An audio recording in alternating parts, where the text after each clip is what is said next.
गई आकार में बड़ी होंगी, ये आकार में क्या होंगी, अंदर वाली आकार में बड़ी होंगी। ध्यान से, तो जब अंदर वाली आकार में बड़ी होती हैं तो जो पहली पर्ण होती है ये नीचे की तरफ झुक जाती है। पहली वाली जो पर्ण होती है वो कहाँ झुक जाती है छात्रों, नीचे की तरफ झुक जाती है। पहली वाली जो पर्ण है वो नीचे की तरफ झुक जाती है। और अब इसे हम क्या कहते हैं, बाह्य दल। अगर संख्या में ज़्यादा होते हैं तब इन्हें हम बाह्य दल पुंज कहते हैं। क्या कहते हैं, कैलिक्स इंग्लिश में। अतः कैसे दिखाते हैं इसको, कैसे दिखाते हैं, कैसे दिखाते हैं कि सर ये मतलब ये वाली जो है ना, जब ये अंदर की तीनों पर्णें बढ़ेंगी ना तो ये अंदर वाली किधर को हो गई, नीचे की साइड में आ गई। क्योंकि अंदर वाली अब पर्ण नंबर 2, अब पर्ण नंबर जो 2 होती है, क्योंकि वो आकार में जो बड़ी हुई है, पर्ण नंबर जो 2 होती है वो अपने आकार में कैसी हुई है छात्रों, बड़ी हुई है। ध्यान दो, पर्ण नंबर 2 अपने आकार में कैसी हुई है, बड़ी। अतः बच्चों एक को तो क्या कहते हैं हम, दल, और ज़्यादा हो जाती हैं तो इन्हें क्या कहते हैं हम, दल पुंज कहते हैं। क्या कहते हैं। अब पर्ण नंबर कौन सी, 3। ये पर्ण नंबर 3 का नाम होता है लघु बीजाणु पर्ण, लघु बीजाणु पर्ण। और ये लघु बीजाणु जो पर्ण होती है ये बच्चों अपने आकार में वृद्धि करती है, अपने आकार में क्या करती हैं, वृद्धि करती हैं। ये लोग लघु बीजाणु पर्ण अपने आकार में क्या करती हैं भाई। इनका पहला नाम क्या है, इनका पहले का नाम है लघु बीजाणु पर्ण था इसका नाम, और आज इसका नाम क्या हो गया बड़ी होने के बाद, पुंकेसर। क्या हो गया, जो किसी पुष्प में, जो किसी पुष्प में नर जननांग है, किसी पुष्प में क्या है, नर जननांग होता है। ऐसे इधर को आ जाएंगे, इधर वाली जो होंगी बच्चों वो इधर को आ गई। कोई परेशानी, ये लघु बीजाणु पर्ण हो गई। इसके बाद लास्ट वाली बची, इसके बाद कौन सी बची, लास्ट वाली। तो बच्चों लास्ट वाली जो पर्ण हैं वो आपकी जो पर्ण है, जो आपकी क्या है, जो पर्ण है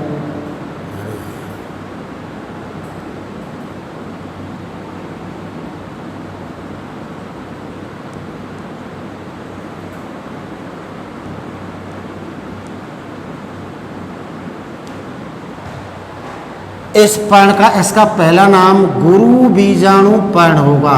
पहले का नाम क्या है इसका, गुरु बीजाणु पर्ण। लेकिन अब इसका नाम क्या है, या तो आप इसको अंडप कहेंगे या फिर स्त्री केसर कहेंगे, या फिर क्या करेंगे, स्त्री केसर। अब देखो बच्चों, तो जो बाह्यदल होता है इनका प्रमुख कार्य किसका होता है, कली अवस्था में और पुष्पीय अंगों को सुरक्षा प्रदान करना। इसके बाद जो दल होते हैं इनका प्रमुख कार्य क्या होता है बच्चों, कि जो दल होते हैं ये रंगीन होते हैं। दल कैसे होते हैं, क्योंकि इनमें कैरोटिन और जैंथोफिल वर्णक पाए जाते हैं, और R-फाइकोसाइनिन ये वर्णक भी पाया जाता है, एक्स्ट्राजेंथिन भी पाया जाता है। तो ये वर्णक के कारण ये कैसी होती हैं, रंगीन। कि सर रंगीन होने से क्या लाभ है, अगर पुष्प रंगीन है तो जो परागणकारी होते हैं, कौन होते हैं? जो परागणकर्ता होते हैं, जैसे आपकी मधुमक्खी, कौन? आपकी मधुमक्खी। इन परागणकर्ताओं को ये अपनी ओर आकर्षित करते हैं। अतः बच्चों, आधुनिक परिभाषा पुष्प की देखिए, एक परिभाषा तो ये हो गई। अब इसी पुष्प की देखिए आधुनिक परिभाषा क्या है। इस पुष्प की आधुनिक परिभाषा, तो पुष्प एक रूपांतरित प्ररूप है। ये परिभाषा आपकी समझ में आ गई? आप इसमें तना भी देखा आपने इसके निर्माण में, सर ने आपको परिणय भी बताई, लेकिन बाद में इन्हीं परिणयों का नाम बदल जाता है। तो एक पर्ण का नाम तो क्या हो जाता है? बाह्यदल पुंज, और दूसरी का दल पुंज हो जाता है, जो सहायक चक्र होता है। जो जनन में भाग नहीं लेती, क्या होती है उड़िया? सहायक चक्र होते हैं पुष्प के। अंदर वाले दो ये जनन में भाग लेते हैं। ये किस में भाग लेते हैं? आगे देखो बच्चों, तो पुष्प की जो परिभाषा है वो यह है कि पुष्प एक प्रजनन स्थल होता है। पुष्प एक प्रजनन क्या होता है? स्थल होता। कितनी परिभाषाएं गई? ये परिभाषा आप 11th में रखेंगे। 11th का सिलेबस इसी परिभाषा पर चलता है, और सीनियर का सिलेबस इस पर चलता है। मतलब हम आपको पुष्प वैसे लेके नहीं पढ़ा रहे, क्योंकि पुष्प आपका जूनियर में भी है और पुष्प आपका सीनियर में है। तो सीनियर में जिस परिभाषा से लेके चलेंगे उसमें क्या है कि पुष्प एक प्रजनन स्थल होता है, जहाँ एक पादप अपनी जनन संबंधी सभी आवश्यकताओं की पूर्ति करता है। जनन संबंधी सभी आवश्यकताओं की क्या करता है? पूर्ति करता है। तो सर जनन संबंधी आवश्यकता क्या है? युग्मकों का निर्माण करना, युग्मकों का संलयन कराना, निषेचन होना, और निषेचन के बाद भ्रूण का बनना, और बीज का बनना, और फल का बनना। ये निषेचन पश्य घटनाएं कहलाती हैं। ये सारी क्रियाएं कहाँ हो जाती हैं? अकेले पुष्प में हो जाती हैं। अकेले ही पुष्प में ये सारी क्रियाएं हो जाती हैं। अभी आपको पता लगेगा कि पुष्प से ही फल बनेगा, और पुष्प से ही क्या बनेगा? बीज बनेगा। तो अब देखो बच्चों कैसे, इधर की साइड में, कि एक पुष्प में, ध्यान देना बारीकी से, कि एक पुष्प में 4 चक्र होते हैं। अधिकांशतः में 5 भी हो सकते हैं, 6 भी हो सकते हैं, अनुबाह्यदल भी होते हैं, सहपत्र पत्र का कुछ में हो तो वो तो अब्बा स्वरूप अलग से पढ़ाई जाता है। लेकिन प्रमुख रूप से कितने होते हैं बच्चों? 4 होते हैं, जिसमें से एक चक्र होता है आपका बाह्य दल। एक को तो क्या कहेंगे? अगर ये ज़्यादा है तो क्या कहेंगे हम? बाह्य दल पुंज कहेंगे। शाबाश बेटा। और एक पंखुड़ी को क्या कहेंगे हम? भाई इसको इंग्लिश में हम सेपल कहते हैं। क्या कहते हैं? सेपल कहते हैं। और इसको क्या कहते हैं? पेटल कहते हैं। तो इनको मेन कोरो जो आपका दल है, दल एक को क्या कहेंगे? दल। और एक से अधिक को क्या कहेंगे? हाँ, कैलिक्स और कोरोना। अब दूसरा देखिए बच्चों, अब आप पॉइंट नंबर 3 को निकाल लीजिए। ये क्या है? 1 मिनट, क्या देखा? पहले इसको देखेंगे। पहले इसी को देखेंगे आराम से।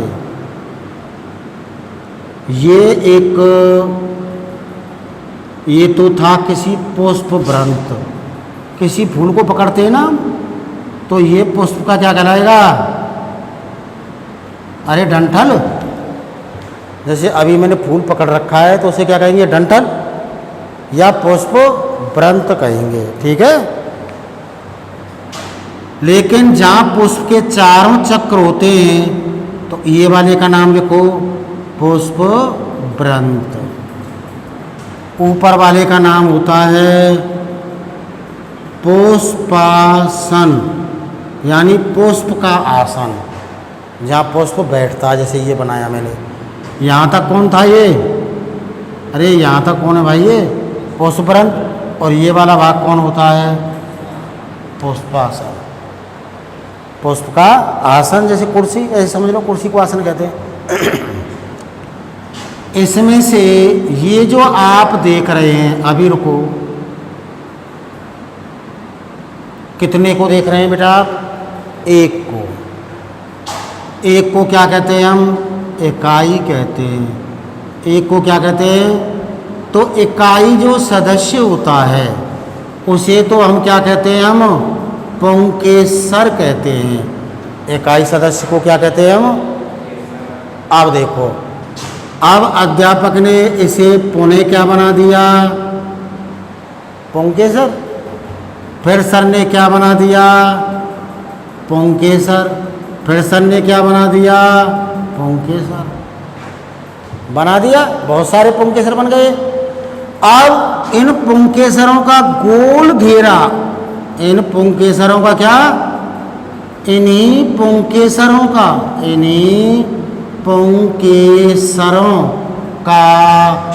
गोल घेरा, घेरा यानी मतलब चक्कर। पुंकेसरों का गोल घेरा या चक्कर बच्चों पुमंग कहलाता है। क्या कहलाता है? ध्यान देना, पुंकेसर में और पुमंग में अंतर होता है। अंतर कुछ भी नहीं है, सभी को मिलाकर के क्या बोलेंगे हम? पुमंग। और एक को क्या कहेंगे हम? पुंकेसर कहते हैं। कोई दिक्कत बेटा? आगे देखो बेटा, लेकिन थोड़ी सी दिक्कत मुझे जरूर है कि गुरुजी आज जिस चीज को आप पुंकेसर कह रहे हैं, आप जिस चीज को क्या कह रहे हैं, ये पहले कैसे, ये इसकी उत्पत्ति ही कैसे हुई? तो बच्चों ये पहले होता है लघु बीजाणु पर्ण रूप में। पहले जब इसका नाम होता है तो पुंकेसर का नाम क्या होता है? लघु बीजाणु पर्ण। ऐसे अंतर समझो, जिस दिन आपका जन्म हुआ होगा, जब तक आप महीने 2 महीने के होंगे तो आपको लल्लू या लाला ही कहा गया होगा। इसके बाद आपको नाम मिल गया कि आप पंकज हैं, आप दीपक हैं, आप सुरेश हैं, आप महेश हैं। तो ऐसे ही पुंकेसर का पहले का नाम क्या होता है? लघु बीजाणु पर्ण। अतः बच्चों लघु बीजाणु क्या होता है? इंतजार करो। पर्ण का मतलब आप जानते हैं, पत्ती से ही कहते हैं। किससे कहते हैं? इसी तरह से देखिए बच्चों, तो ये आगे विकसित होकर के लघु बीजाणु किस में बदल जाती है? पुंकेसर में। अब आगे आ जाओ बच्चों, ये तो विकसित होकर के बन गई। अब आपको ये देखना है कि एक जो पुंकेसर होता है, क्या होता है? एक जो पुंकेसर होता है,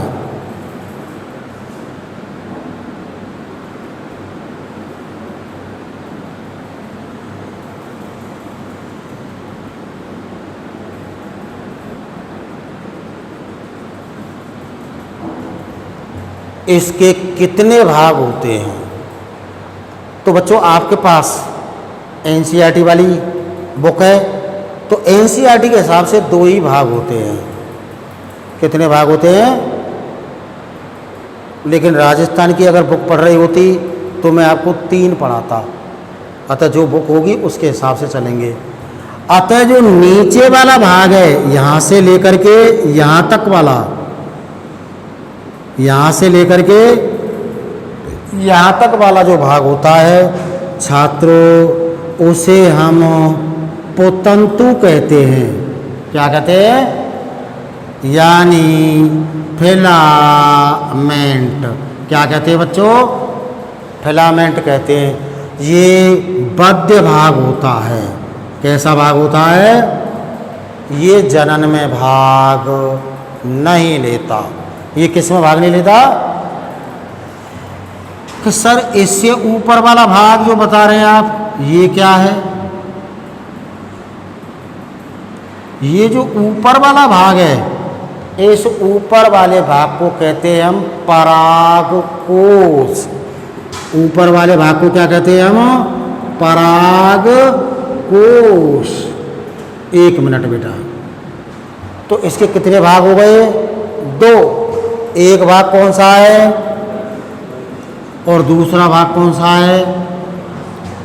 अब देखो तुम, ये पोतंतु इस परागकोश में अंदर चला गया, गया है ना? तो इस वाले भाग को हम योजी कहते हैं। इस वाले भाग को क्या कहते हैं हम? यानी जहाँ परागकोश पोतंतु से या पोतंतु परागकोश से क्या होता है?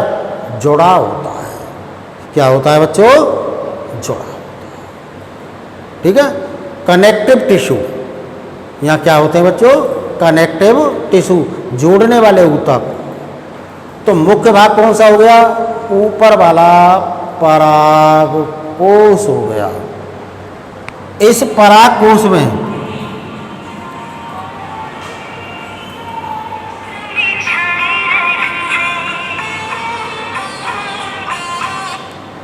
हाँ सर, हाँ क्लास ले रहा हूँ सर। लाओ मैं कुछ देर बाद कर लूँगा। बाय आना सर। हाँ हाँ ठीक है सर, ठीक है। अब देखो, ये परागकोश होता है। क्या होता है बेटा? कि सर ये हमारी समझ में नहीं आ रहा, जनन में यही भाग लेगा। ध्यान से कि अब आप इस परागकोश की टीएस काट दो। मैं आपको ऐसे नहीं पता था, पुष्प ला करके बता भी दिखाऊंगा जिस दिन पढ़ाऊंगा। तो बच्चों जैसे ही हम इसकी टीएस काटेंगे, जैसे ही हम इसकी क्या काटेंगे, तो टीएस काटने में ध्यान देना, जैसे ही हम इसकी टीएस काटेंगे तो टीएस काटने में ये हमें ऐसा दिखाई देगा। इसकी कहने का मतलब ये द्विकोष्ठी होता है। एक कोष्ठ तो ये रहा और एक कोष्ठ ये रहा। तो बच्चों जब आपने काटा है तो ये भी तो कटा है। अतः यहाँ कौन सा ऊतक होगा आपका? योजी। यहाँ आपका कौन सा ऊतक होगा बेटा? योजी होगा, कनेक्टिव टिश्यू होगा। कौन सा होगा?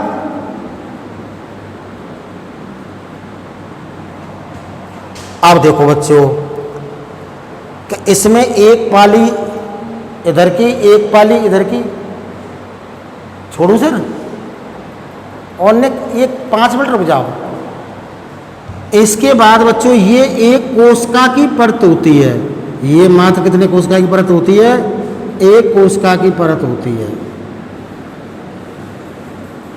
इसके बाद पौने फिर इसमें एक दूसरी परत होगी। ये बाह्य स्तर था ऊपर वाली। अब ये देखिए बच्चों, ये आपका अंतः स्तर हो गया। ये आपका क्या हो गया? अंतः स्तर हो गया।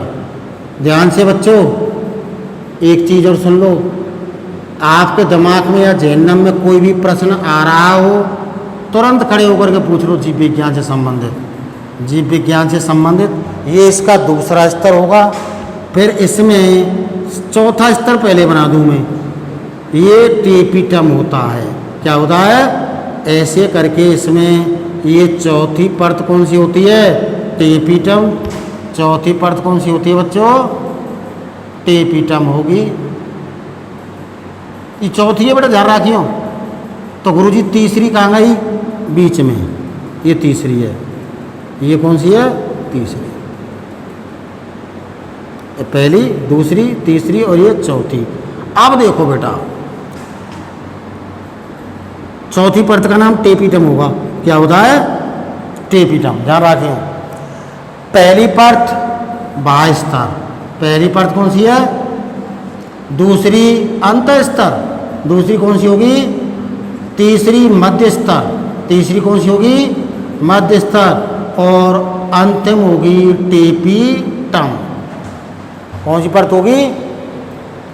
ठीक है, द्विकोष्ठी होता है और इसमें 4 थीका हो जाते हैं। अब देखो बच्चों को, जो आप ये खाली स्थान देख रहे हैं भाई, जो टेपिटम कोशिकाएं होती हैं उनके अंदर जो आप खाली स्थान देख रहे हैं, ये वाला,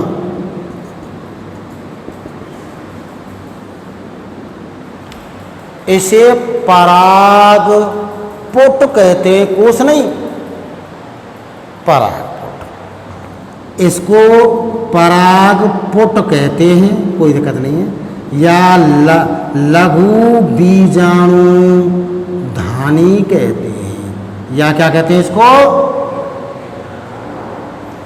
इस लघु बीजाणु धानी में शुरू में लघु बीजाणु जन ऊतक होता है। लघु बीजाणु जन क्या पाया जाएगा? ऊतक होगा। और यही ऊतक आपका अर्धसूत्री कोश का विभाजन से चतुष्क बनाएगा। क्या बनाएगा? 4 कोशिकाएं बनाएगा। और इसी से फिर आपका लघु बीजाणु बनेगा। क्या बनेगा? तेजी से पढ़ा रहे हैं बेटा, टाइम लगता है। इसी से क्या बनता है? लघु बीजाणु। और लघु बीजाणु की द्विकोशिक अवस्था को, लघु बीजाणु की द्विकोशिक अवस्था को ही परागकण कहते। अतः इस भाग के द्वारा आपने अगर 10th क्लास तक नाम सुना हो तो इसी भाग को क्या कहते हैं हम? परागकण कहते हैं। ऐसे बने हो। फिर इसी तरह से मादा जन्नांग भी चलेगा। फिर इनमें परागकण में नर युग्मक बनेंगे, क्योंकि परागकण 2 कोशिक अवस्था होती है। तो इसमें एक तो होती है जनन सेल, एक तो क्या होती है? जनन सेल। और जनन सेल में बनेंगे 2 नर युग्मक बनाती है। क्या बनाती है बच्चों? ये। और ये आपकी पराग नली बनाती है, या निषेचन नलिका बनाएगी। कौन सी? ये प्रमुख भूमिका निभाएगी। और इसके बाद देखो बच्चों, निषेचन होगा। लेकिन ये जो रचना आप देख रहे हैं इसको कहते हैं हम अंडप। इसको क्या कहते हैं हम? अंडप। और इसके 3 भाग होते हैं। ऊपर वाला भाग वर्तिकाग्र होता है, ये वाला भाग वर्तिका होता है, और ये फूला हुआ भाग क्या होता है? अंडाशय होता है। और ये गर्भाशय होता है। खाली जगह क्या होती है? गर्भाशय होती है। और अब गर्भाशय में अपरा होता है। क्या गुरुजी? पादपों। अपरा का मतलब जानते हो क्या होता है? प्लेसेंटा। नहीं जानते? जेर। जानते हो? गाय भैंसों में क्या कहते हैं? जेर। और हमारी मादा में क्या कहते हैं उसको? नार। और इसी से लघु बीजाणु धानी का, अतः अपरा से विकसित होने वाली दीर्घ गुरु बीजाणु धानी को बीजांड कहा जाता है। क्या कहा जाता है बच्चों? बीजांड कहा जाएगा। जैसे ये परागकण आएगा, बहुत तेजी से पढ़ा रहे हैं, और निषेचन नलिका बनेगी। और इसमें क्या कराएगा बच्चों? ये निषेचन। अतः बीजांड निषेचन के बाद क्या बन जाता है? बीज। और ये फूला हुआ भाग अंडाशय जो होता है, इससे क्या बन जाता है? फल बन जाता है। क्या बन जाता है? अतः इस तरह से निषेचन का अंतिम परिणाम बीज और फल दोनों का निर्माण होता। अब सुनो, इसे निकाल लो, सर की को, सर का मोबाइल निकालो, मोबाइल को निकालो, इसमें से निकालो बेटा, इस स्टैंड को पकड़ो, अरे निकाल लो, कैसे लग रहा है, मोबाइल को पकड़ो।